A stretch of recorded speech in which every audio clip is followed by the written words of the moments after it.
Told you we always been ready. I don't need people that's petty, that weigh on me heavy while I'm being steady. I need a record with Felly. We get it bouncing like Betty's, I feel like I'm Nelly. Don't bring the beef like a deli. It's leave on I levy, no sleeping on me like I'm Freddy. Chris Breeze, how I do, hit him with the moves. Left hand step back, ballin' like I'm Coos. All faith, God's plan, you just gotta choose. God slaps, nothing left to prove. Y'all gotta leave me alone. Lately I've been in my zone. Told them no cap like I fitted, but lately the flows have been straight off the dome. I feel like I'm MVP, like my name Patty Mahomes. If it ain't about money, don't hit up my phone, cause lately I've been in my zone. Hello, welcome to the Cowboy Show, hosted by Ben Carey and Nick Gronerad, combining expert human opinions with cutting-edge simulation models to help you arrive at the best picks each week. Inside Edge Community. 5, 4, 3, 2, 1. Go. What's going on, everyone? Welcome to today's stream. Boy, oh boy, am I excited. We have college basketball. I've been waiting for this for months. We are joined by our good friend, Chase Howell. Chase has been with us for some college football stuff. This is actually the first time that Chase and I have ever been in the same place at the same time. So I'm excited for that as well. You're scared of college football, I think. You only do the NFL stuff. Yeah, I don't follow college football that closely. I mean, not closely enough, at least, to feel comfortable telling people to bet on things that I like. But we do love college basketball. It's my favorite time of the year. Yeah, I love betting on college basketball. I think it's the best sport to bet on. I could not agree more. College basketball is my favorite. And from the perspective of what we do at Capwise, I think it's our best sport as well. Just there's something about the way that college basketball works that makes it good from the model perspective and from the handicapping perspective. So I'm really excited to make some money this year as well. Yeah, in a big menu, right? Which is, I think, the most important part about it being lucrative, because you have 100 plus games, you only need to find 5 or 6 that you really like, versus other sports where you got 15, it's harder to find value. Yeah, it can be a lot of work to dig through everything, especially like in college football, you have 100 games once a week. Or not even, you have 50 games once a week. Mm-hmm. In college basketball, you might have 100 games every single day. So it's a lot of work to slog through everything, but there's a lot of reward that you can have at the end of that search. Yeah. That's a lot of work for bookmakers, too. That's why there are ways to be able to beat them and find angles to beat them. Oh, absolutely. Yeah, I think and I got this straight from the horse's mouth, but the first few games for the bookmakers for college basketball, it's super tough. And even more so, I think, this year, because now you just have so many more transfers coming in, where that just complicates the process even more so. So I think there's a pretty good advantage that bettors can have in the first few weeks of the season. Yeah, I completely agree. I don't know about you guys, but researching for this season seemed to be my toughest. I just had to figure out where everybody is, where all these transfers are, and who they're playing for this year.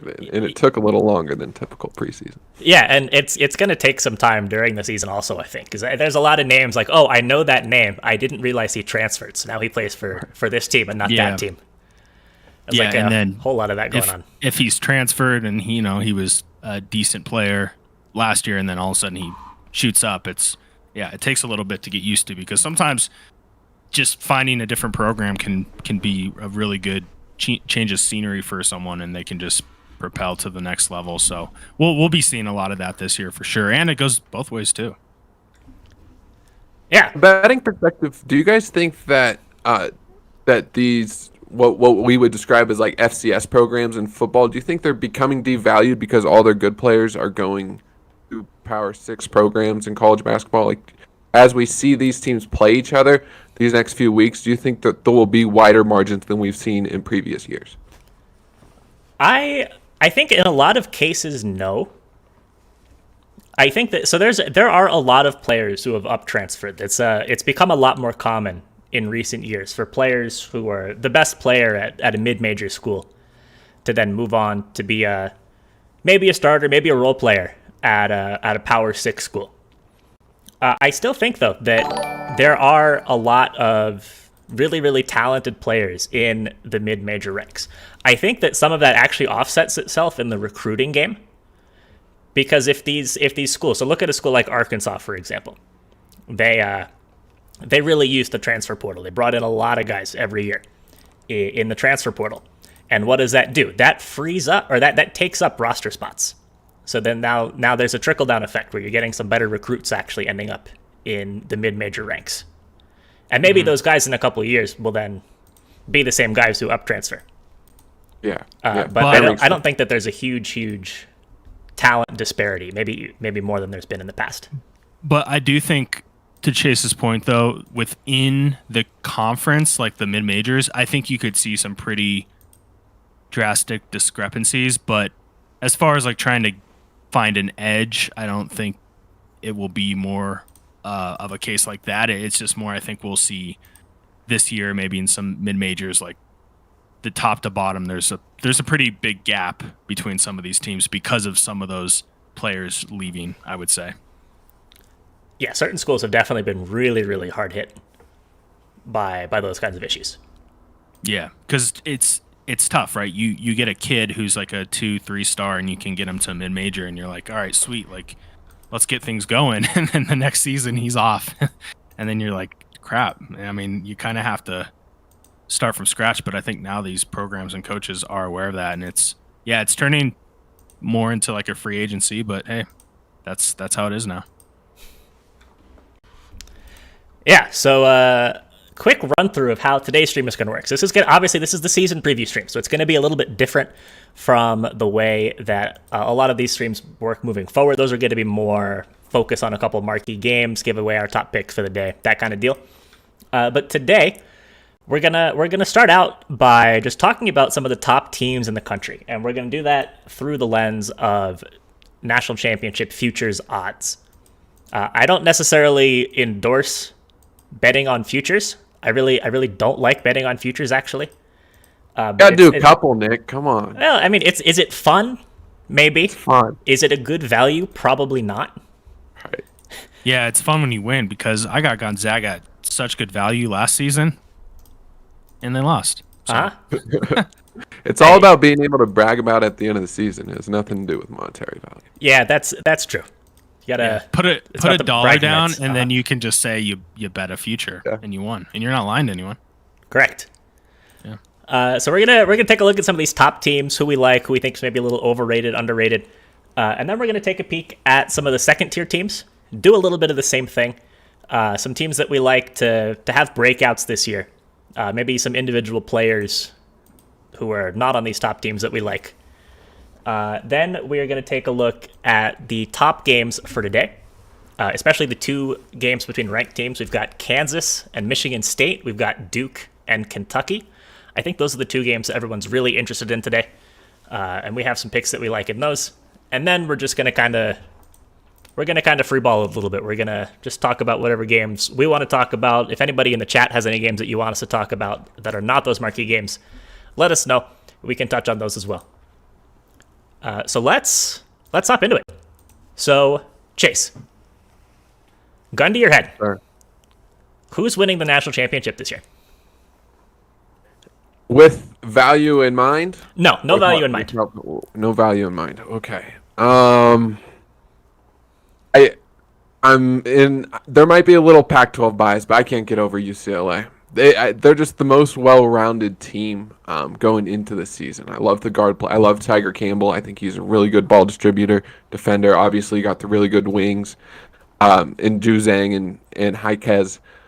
Now they added the big man. This is what they needed last year. They needed somebody that could defend really good fives. They needed a shot blocker, a rebounder. They got him in Miles Johnson from Rutgers. I just think it's the most well-rounded team going into the season. I think some of these other teams have a few things to prove at certain positions, and I love UCLA. So, Ben, what about you? This is a little biased to me, too, because I've been a Gonzaga fan since I was little. My cousins all went there. I follow them. I'm going to have to go with Gonzaga, but Chase made a really good point, and I think he maybe was alluding to this, but, Chet Holmgren, right? He's basically this crowned new sensation, and he hasn't played a minute yet in college basketball. There's a lot of upside with him, and I think if he plays the way we expect him to and, meets the hype, like this Gonzaga team probably will be the best team in college basketball. But there's a lot of questions there. I mean, he's got a skinny frame, but, he's been able to use his body, and he understands like his size, but it will be interesting to see how that holds up throughout the season. But I'm gonna have to go with Gonzaga. I know they were right at the finish line last year, but that would be my pick. Yeah, I like both of those picks. I mean, they're both Final Four teams from last year. UCLA returns everybody. Gonzaga loses some guys, but they bring in guys who are just as good. A team that I really like, I'm gonna go a little bit further down. A team that I'm infatuated with is Purdue. So Purdue has been much maligned in the postseason in the Matt Painter era. So this is maybe I'm also going to be a little bit biased here. My grandfather was a basketball coach at Purdue, played at Purdue back in the 60s. So I am very, very, and he like coached high school basketball for decades in Indiana, knows all the guys at Purdue still. He like plays in the alumni games. But this Purdue team is incredible. Travion Williams is an absolute monster inside. One of the highest usage rates in the country. Super, super effective in the low post. And I think that the Big Ten has lost a couple big men, which is really going to help Purdue this year. So we were talking about Miles Johnson earlier. He's no longer at Rutgers. Liam Robbins is not at Minnesota anymore. He transferred away as well. Tom, Indiana fan, says no. That's okay. Luka Garza, not at Iowa. Yeah, exactly. Luka Garza. Yeah, how could I forget Luka Garza, Player of the Year? Not at Iowa anymore. So I think that Purdue's going to have an easier time in the conference slate, and I think that the other big improvement that Purdue has this year is the guard play. Jaden Ivey is my favorite player in all of college basketball. He is so good. He's cerebral is a word that I have to use to describe him. It just looks like he's always 2 steps ahead of everybody else. So for anybody who doesn't know, Ivey's mom is actually the head basketball coach for the women's team at Notre Dame. So he's a super, super smart player. Grew up son of a coach, understands the game inside and out, crazy athletic, crazy good decision making, made the all tournament team at U19 Worlds this year, along with Chet Holmgren. And you know who else made the all-world team, or the first team all U19, was another Purdue player in Zach Edey. Edey he's a unicorn. Chet Holmgren is a certain kind of unicorn, but Edey is an entirely different kind of unicorn. For anybody who hasn't seen Edey, it's kind of hard to not see him because he's 7'4". But I've never seen a big who is that big with the kind of touch and finesse that Edey has, and he doesn't even start because they have Travion Williams.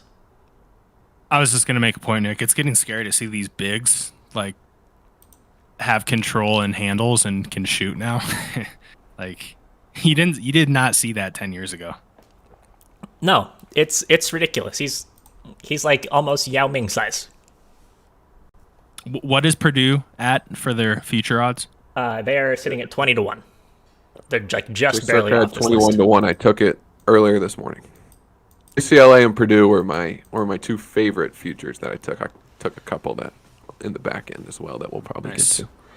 Yeah, so I guess let's transition this from the just if we're picking our biased favorite teams to the who do we think is good value betting wise. So I guess Chase, you've already said you like UCLA both straight up and value wise, and Purdue was your other one. So anything that you'd like to add on Purdue? No, I'm just right there with you on Purdue. I think we saw Jaden Ivey improve throughout the season. I still think he probably has to take another step. Everybody expects him to do that in order for Purdue to kind of be a Final Four team. You mentioned Matt Painter really quickly there. I think he's one of the best coaches in college basketball. He gets these Purdue teams to the NCAA tournament pretty much every year when we don't know the players that they have on their team. This year they actually have a couple of stars on their team, and I think that's what's going to take them to another level. Yeah, and I think it is a little unfair. So Tom saying Painter can't win the big games. I think a few years ago Purdue makes a much deeper run if Robbie Hummel stays healthy. I think that was the best team that Purdue's had, and they lost their star player.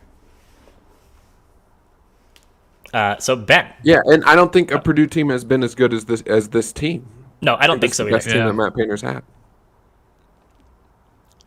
Ben, is there anybody that you like value-wise on the list of futures? I don't think as much as you guys like a team like Purdue, but I do like this Memphis team, sitting at I think 20-1. It was. Yeah. They have some key guys coming back like Lester Quinones, and I like what they've been able to build over there with Hardaway. So I think they can. They're going to be a team that's probably going to come into the tournament with only a handful of losses just based on their schedule, but I do like them to make a little bit of a run. Imoni Bates too is another freshman coming in, so yeah, I like the Tigers there. Yeah, I was gonna say we're not talking about Imani Bates enough. This kid was gonna be really good, and I think the fact that he graduated early and is at Memphis a year early means that he's not gonna get as much hype. I think if this was next year when he was supposed to graduate from school, because there was a lot of buildup that he was the best player in high school basketball the last few years. And we talk a lot about these other guys like Chet Holmgren, all that, but I think that Imani Bates has a good chance of winning Naismith Basketball Player of the Year this year. And I like the way that Penny Hardaway coaches. That offense scares me a little bit, and guard play scares me a little bit, but I do think Memphis can be a contender this year. Yeah, absolutely. It's hard to ignore the raw talent. That's great. He doesn't turn 18 until January 28th. It's wild. Yeah, it's crazy that you can reclassify like that. Yeah. But yeah, that was one team. Villanova's interesting, but I got a few questions with them. But yeah, I was looking a little deeper to see if I could try to find some value. I mean, Chase, do we dare say Colorado at 100-1? No. There's a lot of things that worry me about that team. I got to watch a couple months of basketball with that team. Yeah. Before, so. Yeah, they lost almost everything. Pretty much, yes. Batty is back, but like everybody else basically is gone. Have their best defender in Eli Parquet, but it's all about scoring. A ton of question marks on the scoring front. Mm-hmm. They did not shoot the ball well in their first two exhibitions at all. Right around 15% from 3-point. Well, it's a high total to start off the season. What is it, 155? Yeah. They are playing Montana State, though. But Yeah, that was actually some interesting stuff on the model on that game. I vetoed it, though. What was that? Can you say it? Yeah. So there's a lot of teams that just because. So the way that I have the model set up, the time frame that it looks at is enough to capture like a season's worth of games usually. So you kind of get to combine the non-conference schedule with the conference schedule with a little bit of postseason, and then you get like a good look at a team. Like what do they do against their peers? What do they do outside of the conference? And you can do a pretty good job judging a team based on that.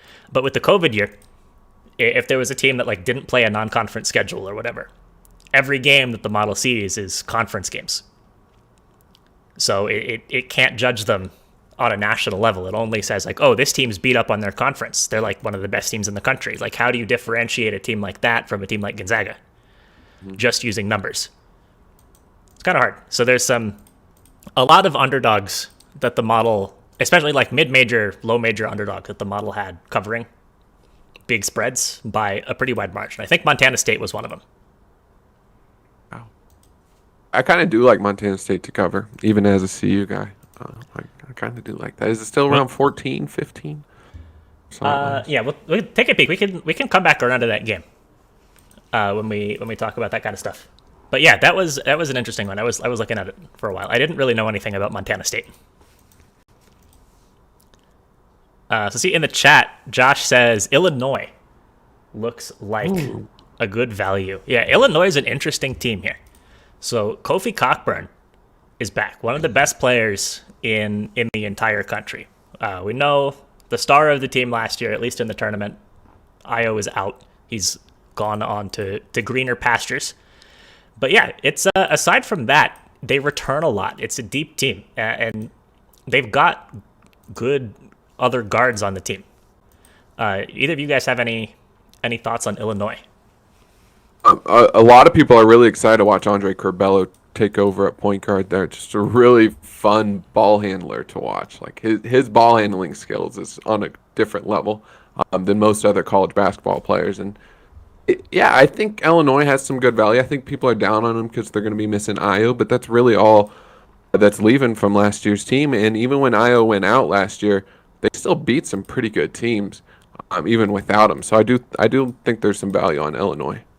Yeah, I think Illinois is going to be a good team this year as well. Walter says, look out for Ohio State. Ohio State scares me. So only big loss was Washington, but Washington is a big loss for that team. I think that when Washington was not on the floor for them last year, they really had a tough time generating offense. So I need to see a little bit from Ohio State. I need to see how some other guys step up into that role to see if they can score. Mm-hmm. I think Washington being gone can really limit the upside that this team has against some of the better teams in the country. Chase, real quick, I wanted to ask you about Colorado. Jabari Walker, is he going to be the guy? Is he he's going to need score? to be. Yeah, I think scoring wise, I think he's going to need to be. They need one of those guys to step up, and everybody is obviously hyping up Jabari because he had the really good game in the NCAA tournament. I think there's a lot of pressure on his shoulders though to kind of take that next step. So we'll see if he can do it. The issue with him too is foul trouble. That's why he didn't play that many minutes last year. Every time he was on the court, it seemed like he was getting in foul trouble, and he even did it in an exhibition. He fouled out against the School of Mines. What are you doing? Like, he needs to learn how to stay out of foul trouble and stay on the floor. And I mean, Evan Batty might be the best player on that team, but I don't think he's going to be like the go-to scoring threat just because you need someone on the wing more times than not in college basketball to be that guy. So I think he's going to have to probably step up. Walker will throughout the season. Would have some serious issues if Evan Batty's the leading scorer of that team. Good double guy, but they need some scoring around there. All right, so let's do some deep dives. So we can do this a couple ways, or we can do this both of these ways. So just any kind of more off the radar teams that you guys like, but I'm also curious to hear a mid-major team that you think has the moxie to pull off an upset or two in March. Of course, it's far away. It's a little hard to tell at this point who's even going to make the tournament from those mid majors, but there's a lot of good teams down there. You me start, first? Chase. Yeah, Chase, go ahead. Go with my mid-major team first. I really like Richmond. I was impressed with them throughout the year. Last year, kind of faltered down the stretch, but they bring everybody back. It's a really, really well-coached team, and it's actually rare for a mid-major to bring everybody back. It seems like all of those guys want to move on, but Richmond was able to hold on to all of their guys, and I think that's probably the sleeper team to be able to make a run in the NCAA tournament. Yeah, Ben, anybody that you like? Okay, well, I don't know if this is technically mid-major, and Nick, I think you know who I'm going to say, but Colorado State. Hey, if Richmond is a mid-major, Colorado State's a mid-major. Okay. Yeah, I didn't know. I thought, okay. Yeah, no. I was thinking like outside of the Power Six, and both of these teams definitely do fall outside the Power Six. Okay. We're just gonna. It's everybody outside the Power Six who's also not Gonzaga. Yeah, is going to be our criteria here. We can't call Gonzaga our sleeper mid-major who might make a run. So Colorado State, it's on the edge of like, are they a sleeper because they are picked first in the Mountain West? But I really like what they're returning with Roddy and Stevens. I think they have the core that they need to make a run in the tournament, and they also play really good ball. They rebound very well, and they're able to play at different paces when need be. And I think with Nico Medved in that offense, they know what they're doing there. And it's going to come down to, if they can contend with some of the bigger teams. But I think on paper, I'm feeling pretty good about this team, and we'll see if it all comes out on the court. Because on paper, yeah, they're looking like a team that could make a little bit of a run. So we'll see what happens there. Really good game tonight, I think. So it's probably got to be one of the top games besides the big two tonight. Yeah. Mm-hmm. Oral Roberts definitely made a name for themselves. It's funny if they lose that hypothetically they lose in the first round. Like, I mean, this is a no-name type of game. Like, no one is paying any attention to it, but it's crazy what a little run can do for a team. Yeah, us college basketball lovers know about Max Abness even without last year's NCAA. Yeah, I know. It's funny. People are like, "Who is this guy?" And I'm like, I mean, he was the leading scorer. Like, that's who he was. But yeah, that's gonna be one that I'm definitely gonna be watching. Yeah, gonna have like 10 games on at all times. Yeah, it's like Christmas. Yeah. See how many screens I can fit within my 3 computer monitors. Mm-hmm. Boo, boo, boo, boo, boo. Yeah, just like boom, Keep boom. adding. Yeah, you can like really nicely do 4 on each screen. Yeah, that's basically what I've done in the past. So we'll see. Yeah, I mean, then you've got like 20 streams. 12 should be your good. computer might die then. Yeah, it might explode. So a team that I really like that I think is going a little under the radar right now is Drake. So Drake was a big, darling team at the beginning of the year last year. They worked their way into the top 25 rankings in the country. They were undefeated against the spread for like how long? Like 13-0 or something against the spread to start the year. That was a crazy run. People in our Discord were. I'm like, who are you betting on? Drake. Mm-hmm. Yeah, Drake. Always Drake. And then Drake. Yeah, so then they lost a couple players to injury. They lost their 2 leading scorers, actually, to injury down the stretch. They still wiggled their way into the NCAA tournament. I think they even won a game in the NCAA tournament. Play-in game, right? Yeah, the play-in game, the first 4 game last year. And they returned pretty much everybody. So the 2 guys that they lost to injury are both back for their COVID senior season. Joseph Yusufu is the only guy that they lost. He is a big loss for the team. He kind of stepped up into that top player role after Penn and Hemphill went down last year. But it's a deep team. It's a team that we know can win a lot of games. And I really see no reason why this isn't an NCAA tournament team and why they just got the talent up and down the lineup. I think it's a solid team to make a Sweet 16 run. I like it. Yeah, I love it. And Piwak was going to say the same thing. Josh says, any thoughts on Western Kentucky? I haven't dove too deep into them. No, yeah, off the top I know of my that head. they don't have Charles Bassey anymore, right? Yeah, who I thought kind of carried that team last year. But Bassey's with I think the Bulls now, but I don't think he's seen any time. But yeah, I was kind of ashamed that they didn't make the tournament last year, right? They lost, I they were believe. in 19. Yeah, they lost in the I think it was the tournament in the semis or whatever. But anyways, not so sure about Western Kentucky. I mean, again, you're gonna have a lot of these smaller schools that are just gonna have to probably make a name for themselves with newer players, but I'll definitely keep my eye out for them. Yeah, I'm pretty sure that they do return a lot of the team aside from Bassey. It is just a little hard to say, I think, how they're going to deal with the loss of such an influential player. Yeah. All right. So any other teams that we want to talk about? Either, I guess we kind of skipped over or didn't do some other sleeper teams from power conferences. I've got a team I really like. I'm curious who you guys are Yeah, interested. I got a couple of them from some power conferences that I like. right, I yeah. think there's a team that's pretty popular, at least from what I've seen on Twitter and stuff. But I really like St. John's. I think their guard play is about as good as it gets in the Big East. Julian Champagnie probably could have gone to the NBA last year if he wanted to, and I think he's a legit NBA type scorer. And they have two other really good guards around him. So we'll see about their front court and whether they can bang with some of the best in the Big East. But I think St. John's is a team that can win the Big East this year. Yeah, I mean, Champagnie on St. John's is the better of the two Champagnes, and the worst one is in the NBA right now. So, I mean, he's a super, super athletic and talented wing. Then I got another one if you want me to drop another one before you guys go. But Yeah, absolutely. give us your next one.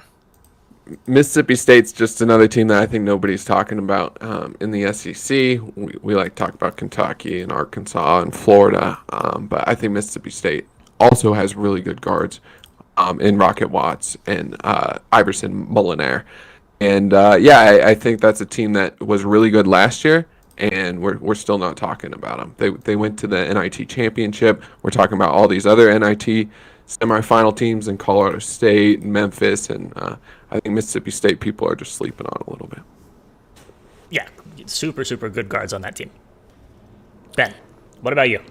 Yeah, I wouldn't say this is a sleeper, but it's a team that I think right now they're ranked right inside the top 25, but it's UConn. They have a very good freshman class.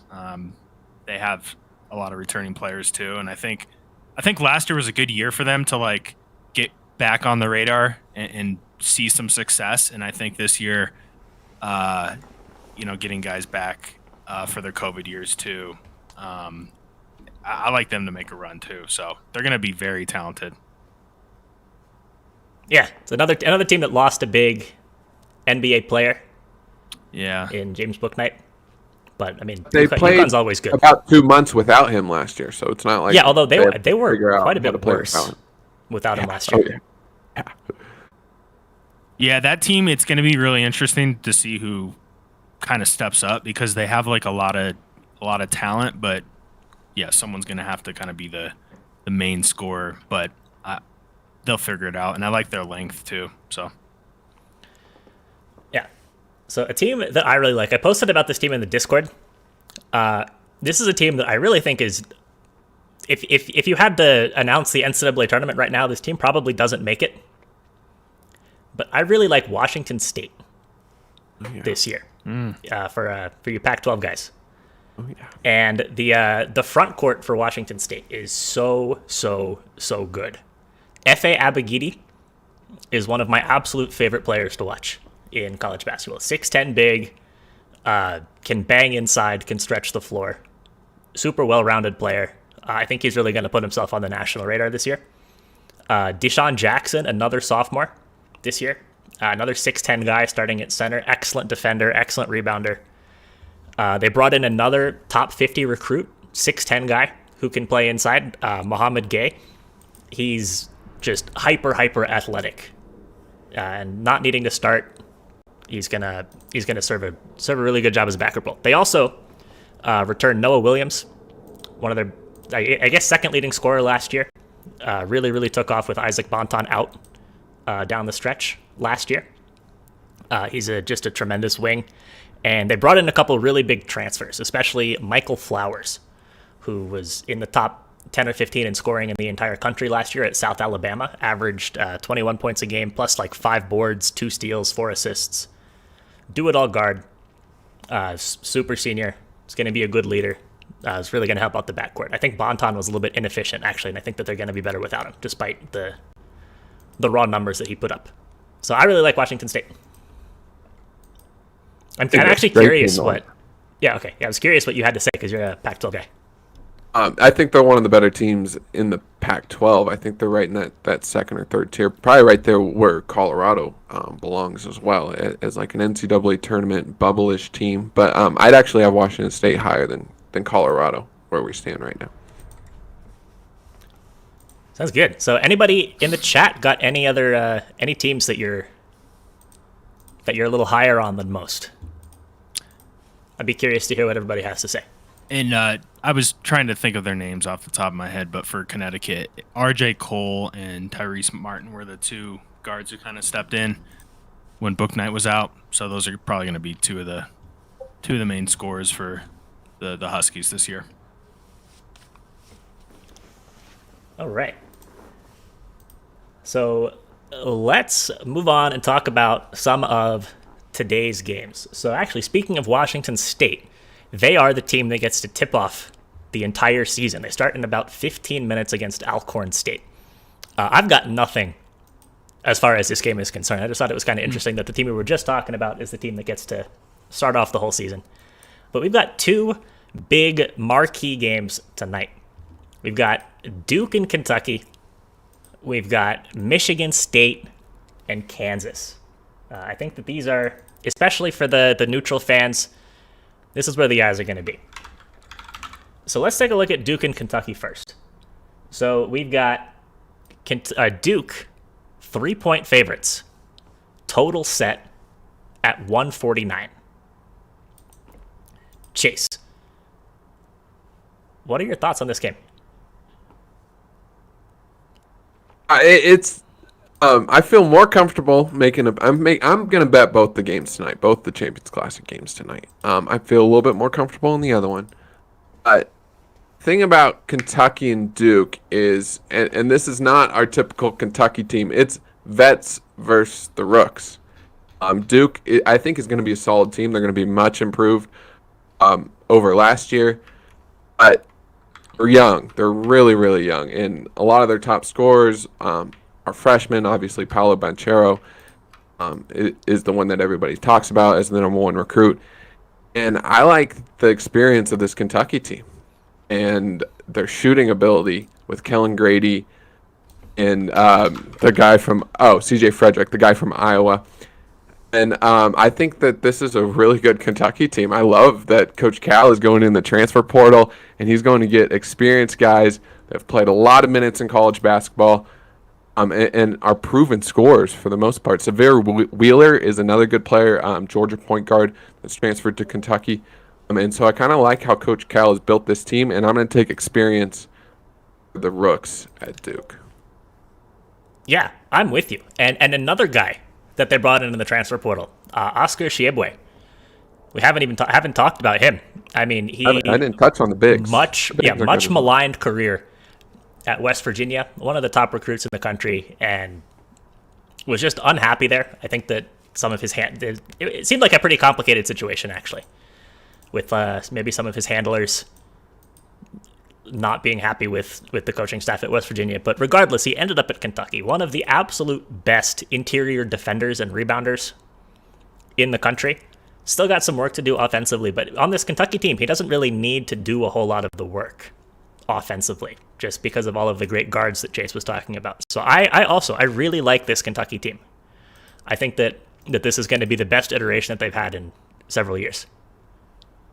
Yeah, so this game is at Madison Square Garden. I'm a little surprised Duke is getting 3, or favored by 3, but I was going to look where this opened at. Was it closer to a pick'em and then it moved? Yeah, it was 1.5, maybe. I want to say it was 1.5. Yeah, it was closer for sure. Yeah, kind of interesting. I mean, I guess Duke, for the most part, will get more public love to see a move, but in all actuality, I think this should be closer to where it opened at, but we'll see. Kind of leaning under, too, in this one.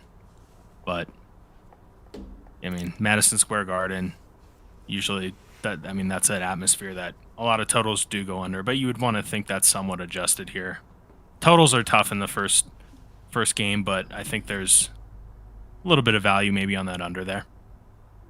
One thing that worries me about MSG is it always feels like in these games every year there's a freshman that breaks out and has an incredible game and makes a name for himself. And I don't know if Kentucky has one of those guys like a Ty Washington maybe, but I know Duke has a few of those guys that could have one of those games. Yeah, Duke's definitely got more darts to throw as far as the freshman breakout is concerned. Yeah, and maybe the total here moved where it should because it was opened up at 151 and now it's down to 148.5. So no surprise there. Yeah, so I think at least Jason and I are in consensus that we lean Kentucky. I kind of like the Kentucky money line, if I'm being honest, at plus 135. It kind of feels like a wrong team favored situation. Yeah, I mean, this would be a spot to do that at first game of the year, and I think the -1 was kind of a set line to see, like, well, let's just see what the market wants to do, and I don't necessarily agree with that move, to be honest. Yeah, I mean, I'm sure that people are on Duke. It's the perceptions of these teams are backwards this year, like Jace was alluding to. We always think of Kentucky as the team with 5 new 5-star recruits every year, and Duke is the team with the seasoned vets leading the way. But it really has flipped this year. Mm-hmm. I love the transfers on Kentucky. Kellen Grady's like been one of my favorite players in college basketball the last few years. Yeah, Kellen Grady's really good. CJ Frederick's a lot of fun when he's making threes as well. Both those guys can really shoot the ball. Yeah. Ben, do you agree on Kentucky as well? Is this going to be unanimous? Yeah, I like Kentucky. All right. Sounds good. Velocity says, where are the Sharps? I said, we are the Sharps. Yeah, and if you don't want to believe us, I think the other Sharps are going to be on Kentucky too for the most part. But yeah, but I think yeah. So we're unanimous on Kentucky here. I really don't put any stock into where. I mean, if we knew who the actual Sharps were and where their actual money was going, I would put some stock into that. But as far as whale money versus public money, I couldn't care less. I work for the Action Network, so we do have that Sharp thing. I look at it, but I'm not sure. I'm not always sure about it and where they know about where the Sharp money's coming from. But I do know that they've worked hard to try to improve that. Yeah, no, I mean, there's definitely a lot of potential in using that as a resource. I just think that where it's at right now. I mean, and it's not talking about Action Network. I'm just talking about this in general as like a whole concept across all of sports betting. Yeah, I know. Just We're just one of the outlets that does, make it obvious where the Sharp action is. Yeah. We try to. and then via DraftKings, you're seeing 85% of the money on Duke tonight. So. Oh, that just makes me love it even more. Yeah, just my the way I think of it is, give me the better number.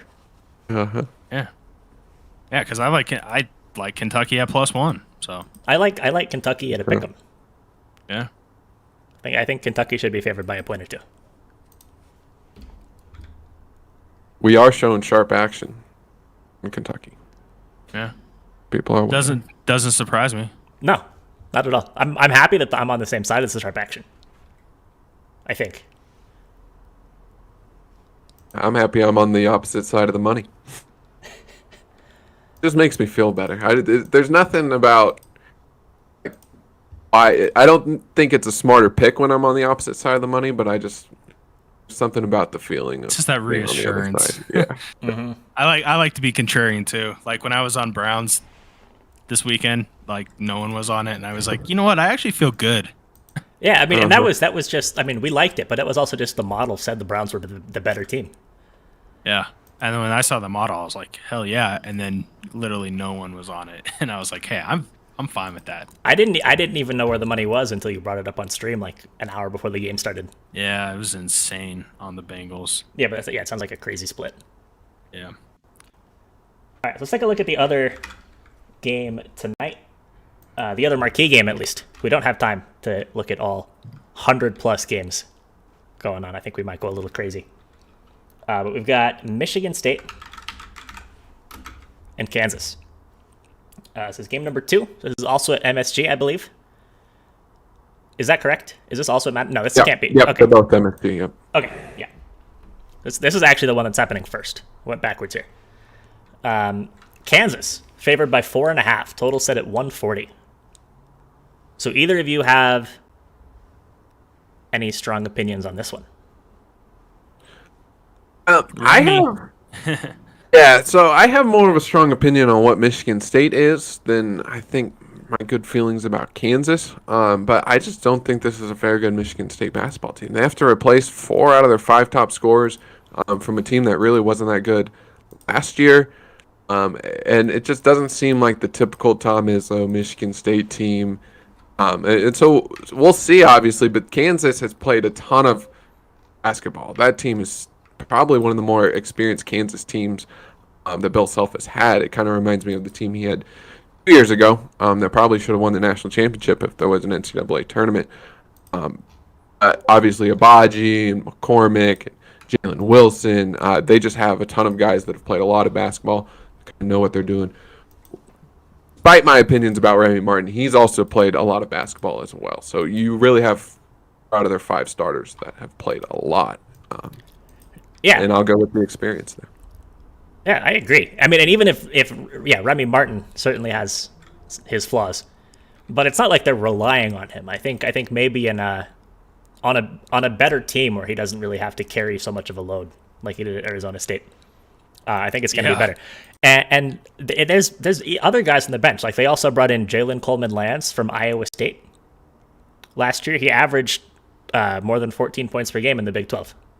I mean, and he's not even starting for them. So tons of depth on this Kansas State team.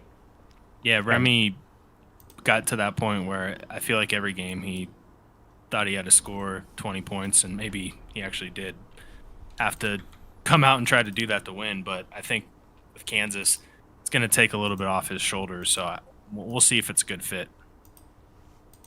Yeah, I really think that, like, who on Michigan State starts at Kansas?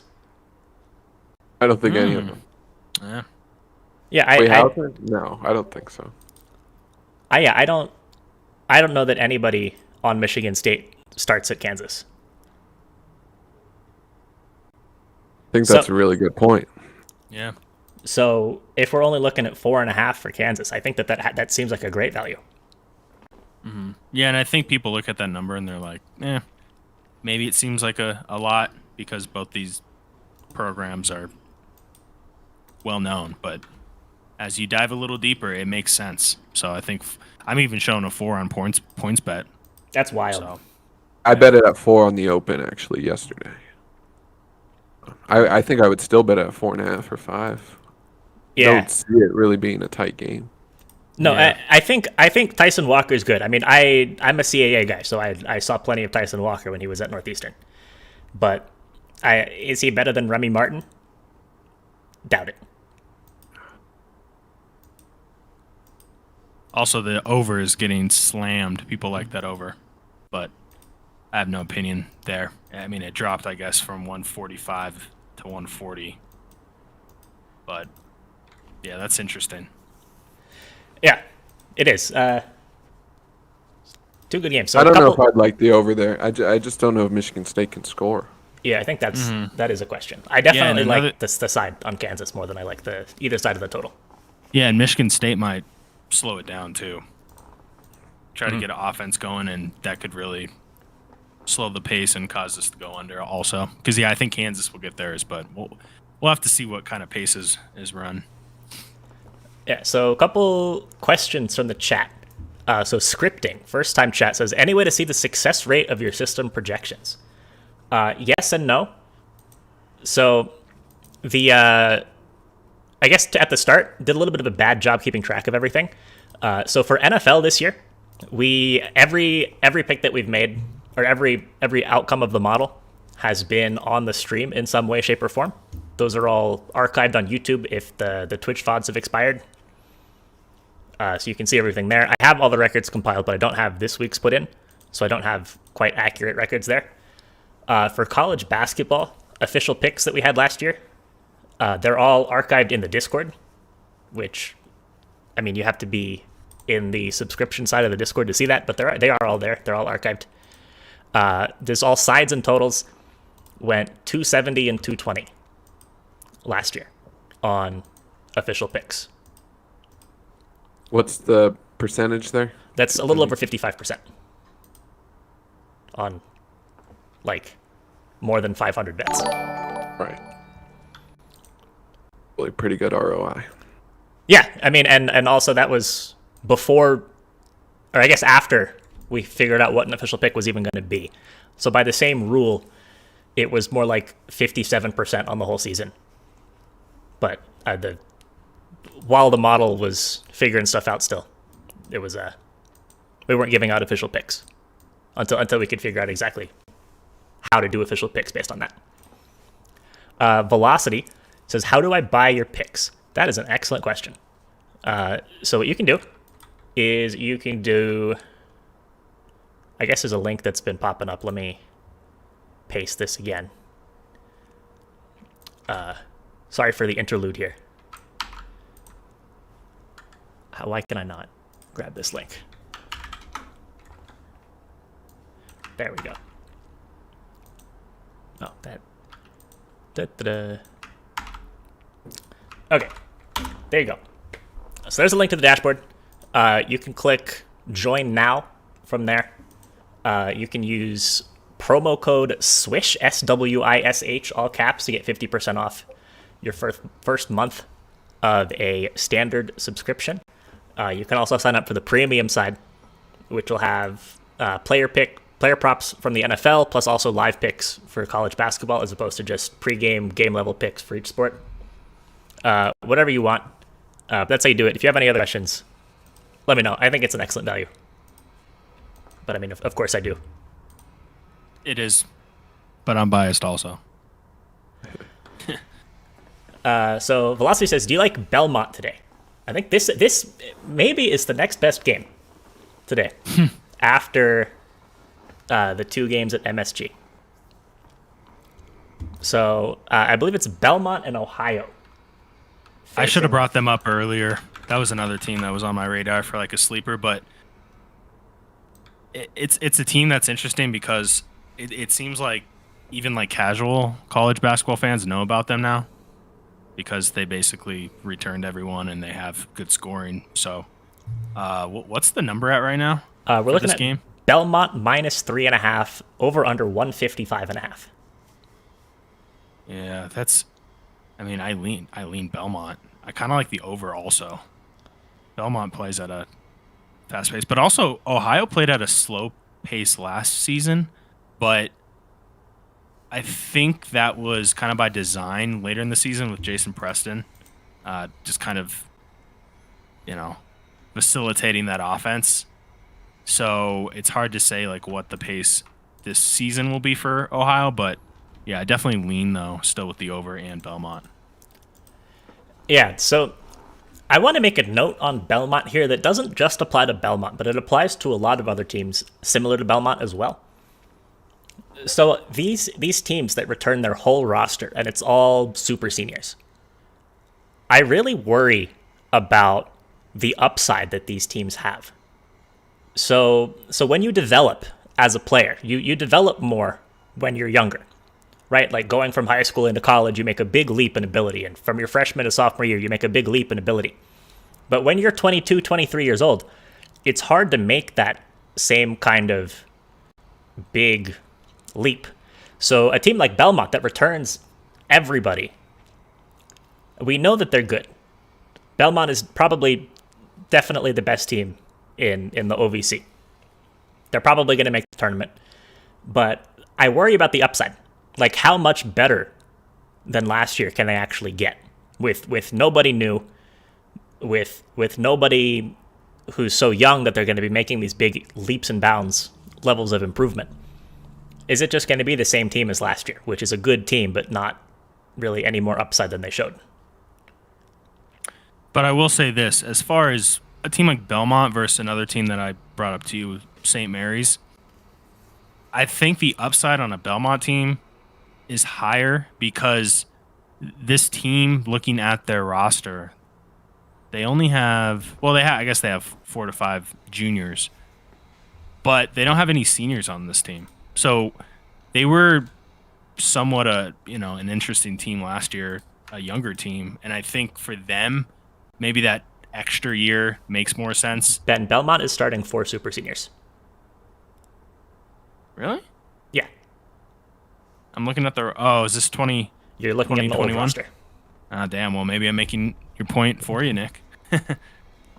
Yeah, because Murphy's a senior. Yeah, Grayson Murphy, Luke Smith, Caleb Hollander, Nick Mazinski.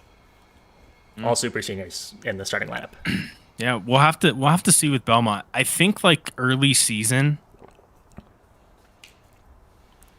we'll have to see. I mean, minus 3.5. It seems like they should be favored by a little more, but Ohio still has a few guys left, right? They still have, Ohio returns everybody aside from Preston. Yeah. Preston was a big part of that team. yes, he was. I mean, Preston who's that forward they have? I'm spacing his name. Dwight Wilson. Yeah, he's back. Mm-hmm. Do you guys have any leans on this game? It's a stay away for me. Yeah, I think it's a stay away spot. I think Belmont minus like 3 to 5 points feels like the correct spot for it to be at. Mm-hmm. I think it's really just going to come down to execution. Two really talented veteran teams. There's not really anything stylistic that one team can exploit going into the other team. I think it's going to be a close game, and you might even see just the free throw shenanigans down the stretch decide the spread here. Mm-hmm. In Ohio, right? Yeah. I guess that's fair. Minus 3. It makes sense, right? It's in Ohio, so. Yeah, that one starts at 5 Mountain Time. I'm looking forward to that one too. Yep, that'll be one of the many games that's up. So anybody either in the chat or Chase or Ben, any other games that you want to take a peek at? Well, I had one because I like discussing these closer spread games. I know there'll be a few games where I take a favorite, like a 20-point favorite, but George Mason, Stony Brook, really like George Mason, and there is a little bias to that. Head coach is Kim English, who was an assistant at Colorado for a couple years, then went to Tennessee, and he brought with him Nate Tomlinson to George Mason, who was an assistant at CU for a few years as well. And they also brought with them Deshawn Schwartz from Colorado, who's expected to be one of their top scorers. They brought a couple other transfers as well, so they're missing, I think, 3 of their top 4 scorers from last year, but they brought a bunch of transfers over, and they still have one of their top scorers last year, and I think that might be a pretty sneaky George Mason team. We'll see if they're able to put it all together, but I love Kim English as a head coach. I think they're going to be a fun team to watch this year. Yeah, George Mason's minus 2.5 against Stony Brook. I'm showing minus 4 right now. Oh, it's minus 4. Although that might vary a little bit depending on the book. I'm not line shopping today. Just have Superbook up because it's easiest to look at. Yeah, you're right. I think on those places it's around 3.5. I got it at 2.5 last night. That's why I thought it was 2.5. Yeah, no, I think George Mason looks like a pretty solid team. Like you said, a lot of transfers in and out. I think they lost Tyler Kolek, who I'm pretty sure was the A10 freshman of the year last year. So definitely a really solid player. But they brought in a lot of guys who are good as well. Like you said, Deshawn Schwartz from Colorado, Devon Cooper from Morehead State, one of the 2 unrelated Coopers that they had last year. But he was a really solid player. Morehead State, just in general, is going to be a really good team this year. Johnny Broom does not belong in the OVC. He's a guy who could start at a lot of top 25 teams in the country. He's just absolutely insane. If you haven't seen him, he's like 6'10", hyper athletic. For whatever unknown reason, he was a really underrated recruit, but he just destroyed the Ohio Valley Conference as a freshman last year. I guess he didn't enter the portal. No, he didn't. He stayed. There's a loyal guy there. Yeah. But Morehead State is a team that I'm interested in watching this year, mostly because of him. He averaged like 14 points, 9 boards, and 2 blocks as a true freshman last year. Just great rebounder, great offensive game, great defensive game. Super, super well-rounded player. Can we talk about the Montana State-Colorado game? Yeah, definitely. I want to hear Chase's thoughts on this, but I do like the under a lot.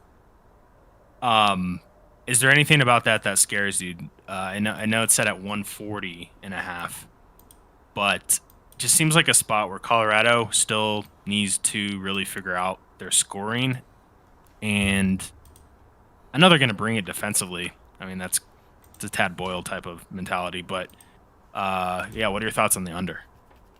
Yeah, I think that would be the only thing that worries me is if they don't bring it defensively and Montana State's able to stay in the game and it ends up in a closer game, I think is the only way the over would hit there. But I wanted to look up Montana State's defense.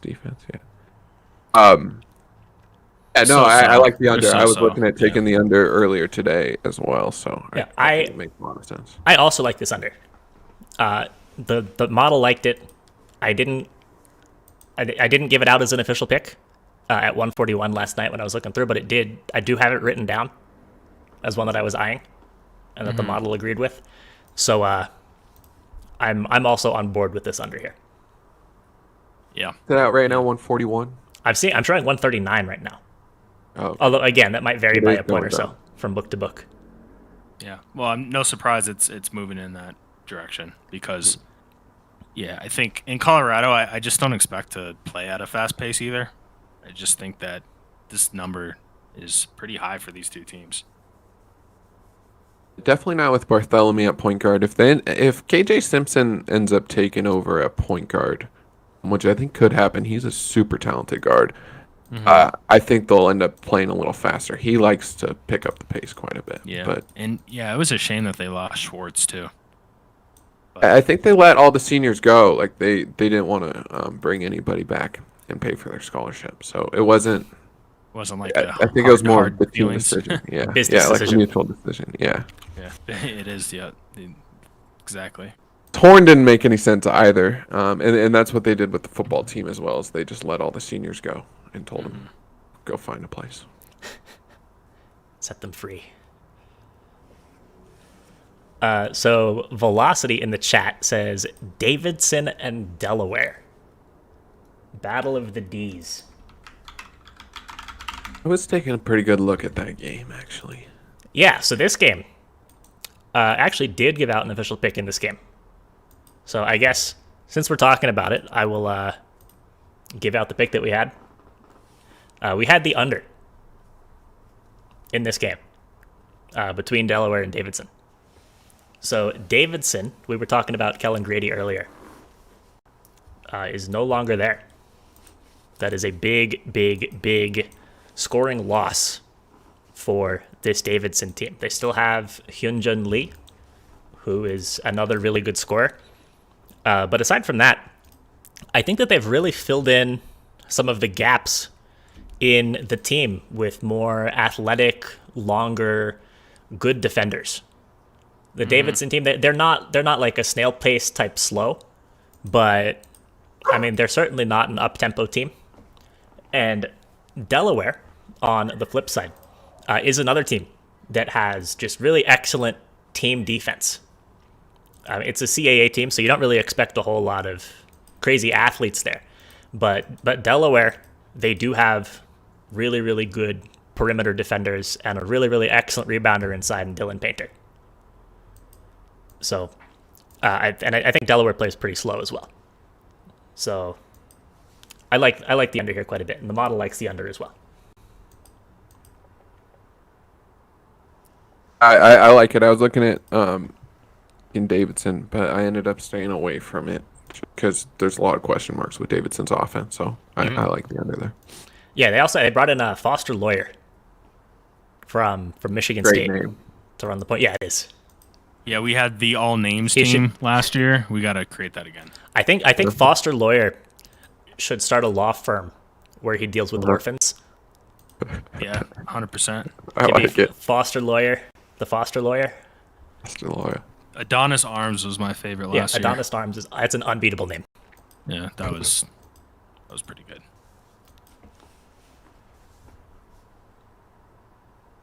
So we have tip-off already for a game, Washington State and Alcorn.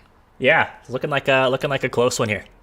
For as much as I like Washington State, this number was at like 28 and a half. I was like, that's a little bit too much. Yeah, I mean, they juiced the shit out of these favorite teams like Gonzaga getting minus 40, but it's kind of like how can you not set the line at 40?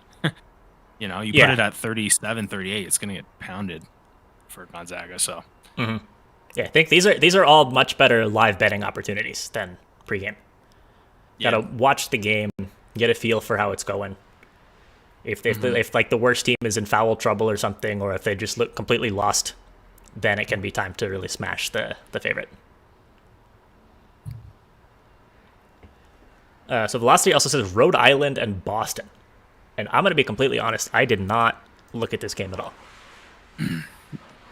Yeah, not a game I've looked into. I know a little bit about Rhode Island. Yeah, Rhode Island has a few returning guys, but I'm not that well versed with Boston. Boston was the team that had to play with masks like all year last year, right? Didn't they? Yeah, it was.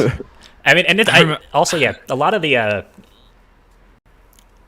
Patriot League teams, they didn't play non-conference. They just played the Patriot League last year. So it's a little hard to understand what the teams are. Was it Colgate played one team 4 times? Yeah, something like that. Yeah, that was good. Like within a stretch of like a month. Mm-hmm. It's like, wow, this is interesting. Yeah, Rhode Island, they lost Fats Russell, right? He transferred away? Good. Yep, he's 12 team, I think. I can't think of the team, but yeah, he transferred away. Yes, that's a pretty big loss for them.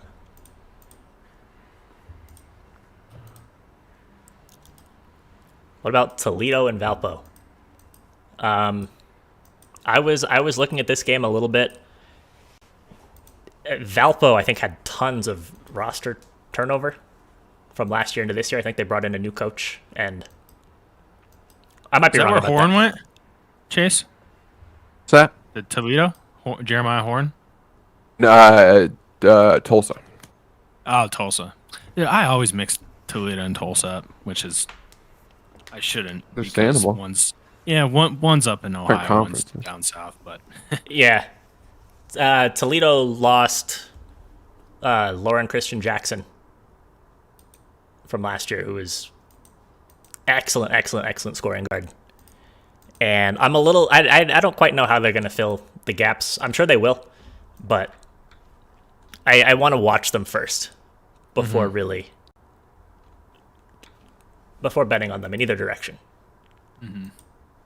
I think that's a theme for me with so many teams with a lot of continuity and a lot of other teams without continuity but bringing in proven assets to fill in some gaps. These teams that, especially in the mid-major ranks, that lost really big players are spots that I want to fade at the start of the year.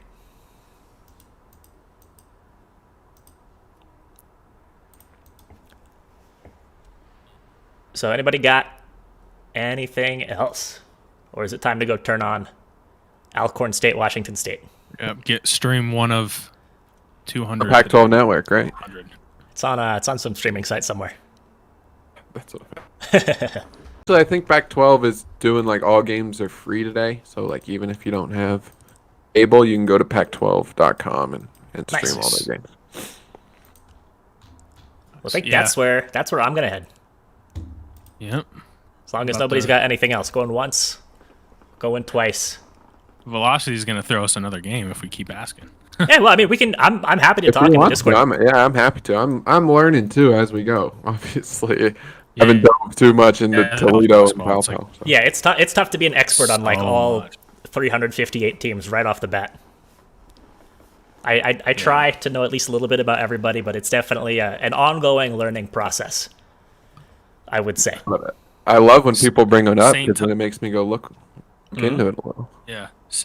St. Thomas, Chicago State. Anyone touching St. Thomas? First game as No. a D1? I honestly, Chicago State. Like, You got to think that Chicago State is coming into the season with like a little chip on their back. yeah, I mean, St. Thomas, But- they're moving up from D3. They're not even that wasn't D2. Oh, really? Yeah. Yeah, Didn't know that. Yeah. And they're favored in this game, or But- is Chicago State? I Favorite? think Chicago State's like a 4.5 point favorite, which you never I- see. When was the last time Chicago State was favored? Maybe literally never. Oh, I agree. Are you sure they're the favorite? Yeah, Yeah, I I, also want- I think he's right about that. Okay. For some reason, I thought that they were the dogs. Oh no, they are. Which the I'm Dogs. like, I think- yeah, they are. Yeah. Yeah. St. Thomas minus 6.5 now. Oh, but that's I just can't- public fading. Chicago State That's the is part of public. Like, thing. I've never heard of St. Thomas, but I have heard of Chicago State, and I know that they're bad. Yeah. Or That's- people are like, oh, that St. Thomas team, and I think they're up in like the Northeast. Yeah, I think I've heard of them. St. Thomas like because wins it's their first year. D3 national championship or something. So, Were they, like, so really the reason good? that St. Thomas moved up is because their football team was so dominant. So there was like a story a couple years ago about like about St. Thomas and like their conference voted to kick them out basically because they had a crazy high football budget relative to the rest of the conference. They had like an FCS level budget down in D3. And they just blew out every team 60-70 nothing every game every year for years. And they're like no, this isn't a fair competition. So they kicked them out, and now they've moved up into the Summit League. They got a waiver from the NCAA to skip D2. Oh. This is making me thinking about starting my college basketball season off with Chicago State. Never thought those words would come out of my mouth. They're gonna break the curse. Might as well just take the money line, right? Might as well. Maybe, yeah. I mean, that's it's such an interesting case. You know what? I What think else it's is weird? I was just gonna say I think it's a perfect first matchup for Chicago State and the new D1 team. But go ahead. Yeah. So before St. Thomas moved up to D1, University of Minnesota was the only Division I school in the state of Minnesota. For all of the basketball talent that Minnesota has, for all of just like the population that Minnesota has, Minnesota was actually the only D1 school in the entire state. Yeah, when you told me that the other Basketball. day, I was like, what? Yeah, in any sport. Hockey, they have like. Oh yeah, well yeah. Hockey, Major yeah. sport. Duluth, and Major sport, but, yeah, kind of crazy to think about though. I mean, it's like a pretty populated state. I mean, they've produced. I mean, Chet Holmgren, Jalen Suggs. Yeah. Finley, right? Alrighty. Yep, I think it's that time. I think it's that time. Yep. So be sure, if you have not already, to join the Discord. Link to that is in the chat. We'll be in there. I'm going to be in there for sure, talking college basketball all day. I'm going to go keep researching these games. There was a lot of games that weren't out. Didn't have lines last night when I was looking, so got to refresh myself on those. Thank you all, as always, for being here. We will be back on Thursday, is the next stream, with some NFL picks and props for whatever teams are playing this Thursday. I honestly don't know who it is. Figure that out. And then college basketball. Yeah, you do, Nick. Think Do about I? it. Oh, yeah, it's the Ravens. Yeah, that's your team. That's right. Couldn't have told you that. I've been so deep in college basketball. Wouldn't have had That's any. that's how I was when football season started and baseball, and I was like so removed from baseball. Baseball is a slog. What was the last thing I was gonna say? Oh yeah, they're playing the Dolphins, Nick. So we'll see if Tua's back. Alrighty, I appreciate it, Chase. Yeah, I mean, it sounds like we're gonna be having you on weekly, so I'm looking forward to that.